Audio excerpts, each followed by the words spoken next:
Most of my days are spent with similar conditions. Staring at food with no appetite. Reading books about quantum response equilibrium and having no motivation, no inspiration, and nobody I'd ever treat medically.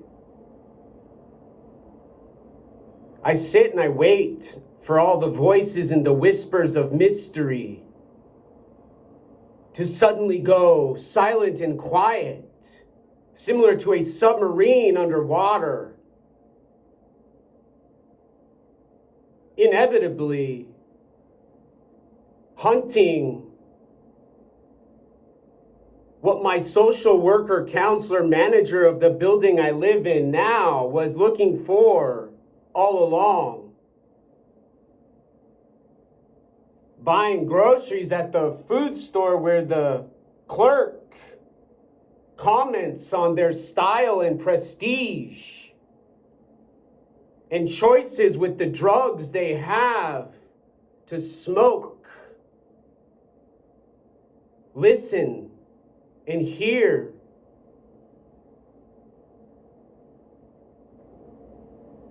But a medical school applicant who doesn't eat has no neurons, no synapses to cure the cancer I hear from the meth pipe, blowing smoke from a mouth, with an addiction and not a disability, but a dominance of superiority proclaimed on Capitol Hill in Seattle as socialism and communism and more taxes for free money for those stupid dumb bitches like me who speak too much and don't acknowledge a stupidity inherent in a language called a schizophrenia caused by their philosophy and their theory and ideology of who needs food when they can stare and smell, recharge and plug in for some electricity on a surveillance camera, explaining all of the bumps in the night and bangs in the day when those who are lost with nowhere to go sit and stare and wait for a blink and a death of their neighbor they say they protect and keep safe with their thug gangster cartel drug mafia, more available than mental health services during a coronavirus pandemic.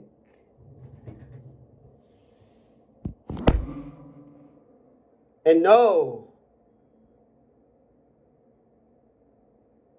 counselor, no social worker, for a color of my mood and a light of my bright emotion,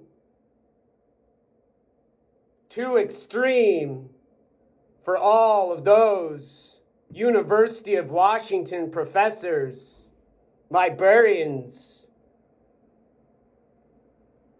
and their gender neutral married partners on their islands of Mercers and San Juans, and their visitants and donorship to Ms. First Lady Jill Biden, whose husband, Mr. President Joe Biden, pays those bank accounts for those drug economics y'all have mathematically solved as 509 plus 507 equals Tijuana plus La Familia divided by anarchy and Antifa and letters on a hat and a shirt called Paranoia Now. Paranoia. Every day, paranoia will feed a body unable to grasp Why those with no masks are fed with such eagerness, and those who are left to die must struggle with their poverty they decide has a choice of a differential equation on a computer and a logic analysis from Google now.